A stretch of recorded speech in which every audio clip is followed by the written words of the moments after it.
जब शहीद इतने हो रहे हैं तो घायल कितने ज़्यादा हो रहे होंगे। Disability is in the mind. Ma'am, अगर हमने सोच लिया कि मैं डिसेबल्ड हूँ, मैं अपनी अगली सांस नहीं ले पाऊँगा। एक पीड़ा थी, बहुत दर्द था कि ये क्या हो गया मेरे साथ। तो और हम अपने आप को डिसेबल मानते ही नहीं हैं। आप आज हमें बॉर्डर पे भेज दीजिए, हम 100 को मार के आएंगे। अगर वो बंदा अपने बेड से हिल नहीं पा रहा है तो 4 डिसेबल्ड सोल्जर्स उसके लिए लड़ाई लड़ रहे होंगे। We never leave our soldiers behind, चाहे वो डिसेबल्ड हो चाहे कैसे भी हो।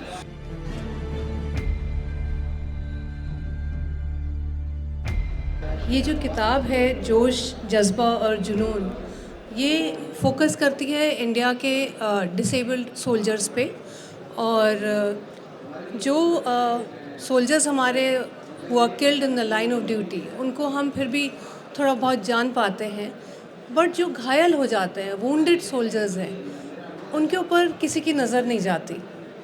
मैं बस एक छोटी सी बात ये कहूँगी कि हम उन लोगों को इतने ही हम लोगों को, सोल्जर्स को शहीद होते हुए देखते हैं अक्रॉस द स्पेक्ट्रम, लेकिन जब शहीद इतने हो रहे हैं तो घायल कितने ज़्यादा हो रहे होंगे, नंबर कितना ज़्यादा होगा। तब मुझे लगा कि इनके बारे में हमें लिखना चाहिए, एक जागरूकता आनी चाहिए लोगों में। और फिर मैंने अपनी इस पर रिसर्च शुरू की।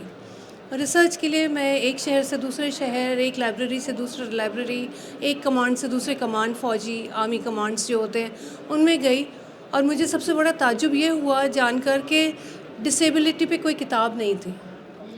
एक एयरफोर्स के मृदुल घोष का जिक्र है, जिनका एक्सीडेंट हुआ वहीं ऑन ड्यूटी, और स्पाइनल कॉर्ड में उनकी चोट लग गई और उसकी वजह से वो अपने नेक के बिलो काम नहीं कर सकते थे।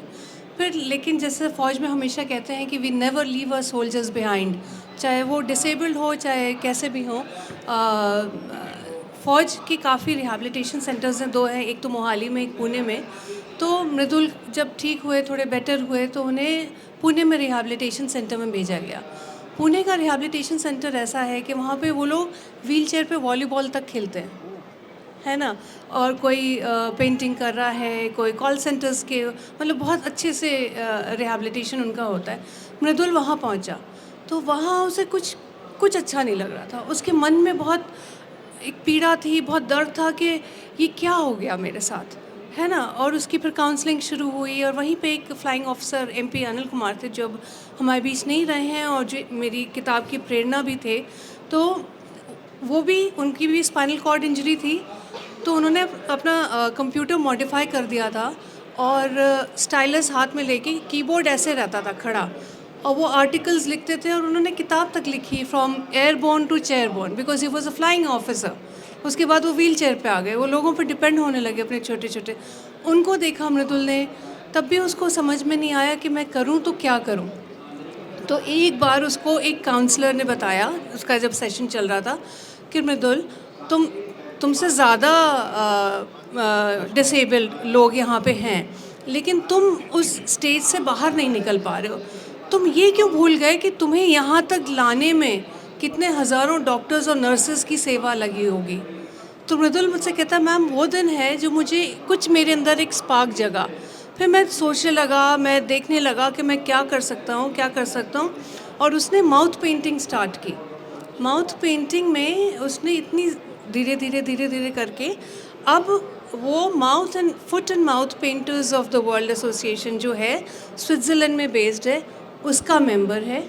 और उसके नीचे 12 लोग हैं जो ट्रेनिंग ले रहे हैं माउथ पेंटिंग की। कुछ नहीं, हाथ पैर कुछ नहीं काम कर सकता है, बट वो ये करता है। तो इस कहानी ने मुझे बहुत हिला। अपनी बहन को पढ़ाया, अपने भाई को पढ़ाया, उसकी बहन, उसकी पूरी कम्युनिटी में, बंगाल में, कहता, बहुत फ़ख्र से कहता है कि most educated woman in the region है वो। तो अब वो खुश है, he is a happy soldier now. तो ये एक बहुत ही मूविंग कहानी मेरी किताब की रही।